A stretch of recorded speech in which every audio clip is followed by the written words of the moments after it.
Ibu bapak yang saya muliakan, hari ini kita bicara tentang bukan apa-apa untuk mengingatkan, karena tujuan akhir kita adalah akhirat yang berkaitan dengan bagaimana keluarga yang surgawi,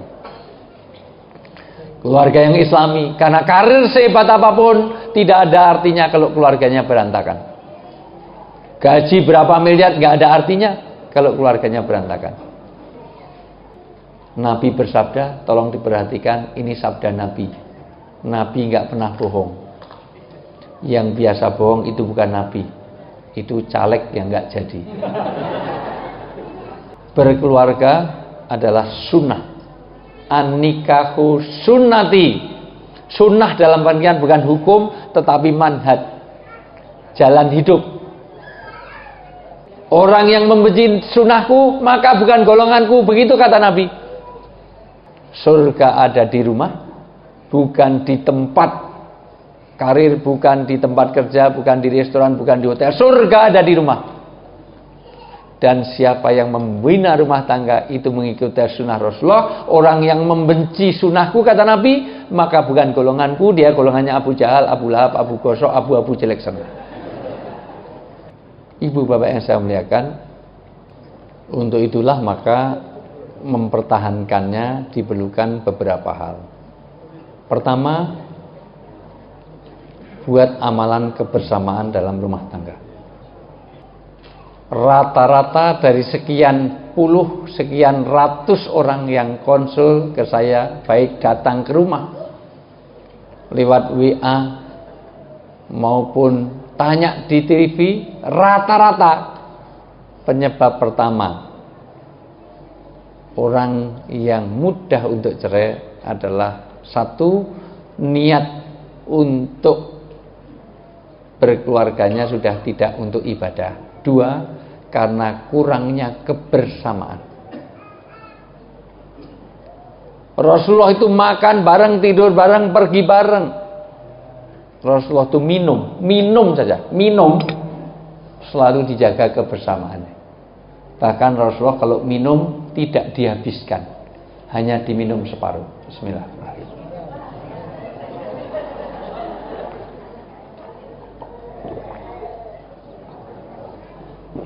Kenapa diminum separuh? Karena yang separuh pasti diserahkan kepada istrinya. Dan hebatnya istri Rasulullah kalau minum ditempelkan di mana bekas bibir Rasulullah tadi menempel. Jadi kalau Rasulullah minumnya di sini, juga ditempelkan di sini oleh istrinya. Enggak seperti orang komplek PWI. Papa sini lah, mama sini, mama sini. Bahkan kalau makan apel, kalau ada, tapi ini belum ada.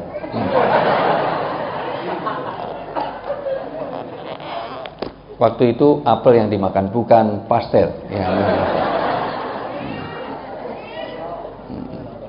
Rasulullah itu kalau makan pastel, bismillahirrahmanirrahim, hanya digigit sedikit. Waktu itu buah, tapi ini belum ada buahnya sebentar ini. Nanti buahnya habis makan, mungkin kalau dikasih. Kebetulan kok saya belum makan siang, makan malam juga belum. Mudah-mudahan paham maksud saya. Ya. Dan kenapa digigit sedikit? Karena yang banyak buah tadi untuk istrinya. Isar, mendahulukan istrinya. Dan hebatnya Ummul Mukminin Aisyah radhiyallahu anha, gigitnya juga sedikit dan ditempelkan juga di mana bekas gigi tadi, dilanjutkan sedikit. Enggak seperti orang sini, digigit banyak, kurang sedikit, tinggal sedikit dikasihkan istrinya. Ini. Dan kadang-kadang dicari, papa tadi di mana? Di sini. Belum gosok gigi. Aku sini diputar. Walaupun pernah Rasulullah minum itu dihabiskan. Bismillahirrahmanirrahim.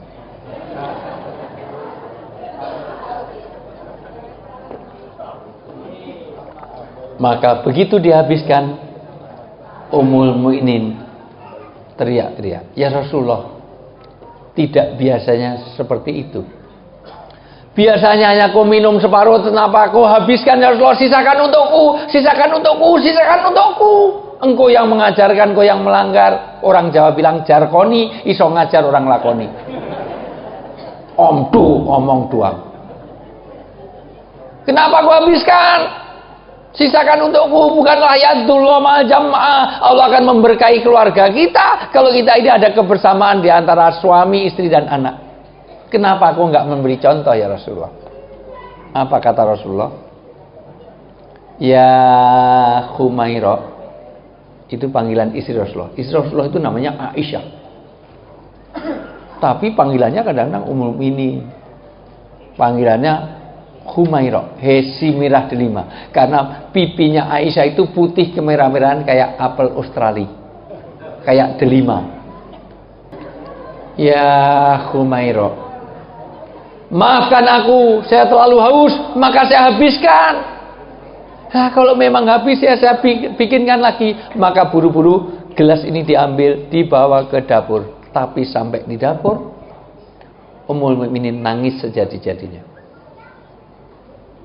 Aisyah dan nangis, ya Allah, akankah surgaku nanti tertutup oleh gelas ini menjadi hijab bagi kami untuk ke surgamu? Karena ternyata saya tidak bisa membahagiakan suami, saya telah mengecewakan suami saya. Kenapa? Ternyata bikinnya minum tadi sebelum subuh, gelap. Dan di dapurnya itu, di dapur Rasulullah, di dapurnya Aisyah anha itu gelap. Ternyata garamnya habis, gulanya utuh. Berarti yang diminum Rasulullah tadi adalah air garam. Maka oleh Rasulullah dihabiskan. Kenapa dihabiskan? Karena asinnya kayak upil tadi, kayak bapak tadi. Maka dihabiskan. Karena kalau diminum separuh, nanti akan menyinggung perasaan istri. Suami ibu itu kecil, nggak boleh panggil pinipin, pinupin, nggak boleh nyil-unyil, nggak boleh. Suami ibu itu hitam, nggak boleh panggil black, si black, nggak boleh. Suami ibu itu botak, meskipun betul-betul botak, jangan dipanggil tak botak, karena itu tidak mengenakkan hati. Kalau botak ya panggil Mas Agus, lah kok Agus agak gundul sedikit misalnya gitu. Istrinya gemuk panggil dud, jangan. Tapi kalau gemuk ya jangan panggil sing langsing, jelas itu menyinggung lagi. Wahai istriku yang sangat berbobot, nah gitu. Indah sekali.